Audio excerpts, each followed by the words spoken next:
Hello everyone, কেমন আছো সবাই? আমি ভালো আছি। আমাকে দেখে বোঝাও যাচ্ছে আমি খুব ভালো আছি। তো বাইরের কাজ শেষ হয়ে গেছে। এখন ঘরের কাজ করব। আমি কিন্তু সব কাজ হয়ে গেছে আমার। এদিকে দেখো আমার রুম পুরো টিপটপ আছে। এদিকে ঠাকুরও দিয়ে দিয়েছি। এবার শুধু রান্না করতে যাব। এখন চেঞ্জ করার টাইম নেই। আয়ুষ এসে পড়বে। রান্না বসিয়ে তারপরেই শ্যুট করছি কিন্তু।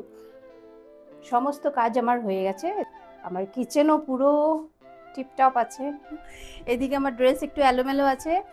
এটা আমি যাওয়ার সময় ট্রাই করেছিলাম পরার জন্য, কিন্তু যেটাই পরছি সেটাই আমার গরম লাগছে। চলো তোমাদের এবার দেখাই আমি কি কি রান্না করলাম আর রান্না করে কি কি করলাম। রান্নার সবজিগুলো কিন্তু আমি আগে থেকেই কেটে রেখে দিয়েছিলাম, কলার থোড়টাকেও নুন মাখিয়ে রেখে দিয়েছিলাম। এখন শুধু ডাল দিয়ে থোড়টাকে বয়েল করে নিয়েছি, আর তারপরে শুকনো লঙ্কা, তেজপাতা, পাঁচফোড়ন দিয়ে এটাকে ফোড়ন দিয়ে দিয়েছি। রান্নাঘরে কিন্তু আমাদের মেয়েদের রান্নার পাশাপাশি কত কাজ থাকে যে রান্নার সাথে সাথে আমাদের দুটো হাত কন্টিনিউ চলতে থাকে। একদিকে গুছিয়ে রাখা, একদিকে বাসন মাজা, সব কিছু। আমি যখন ডিম কিনে আনি, আমি না ডিমগুলোকে এইভাবে ধুয়ে তারপরেই গুছিয়ে রাখি। কারণ কি, ডিমের উপরে এত নোংরা থাকে, অমলেট করার সময় কিন্তু সেই নোংরাগুলো অমলেটে চলে যায়। আর এদিকে ডিম রান্নার জন্যও আমি টমেটো আর পেঁয়াজ কেটে রেখেছিলাম।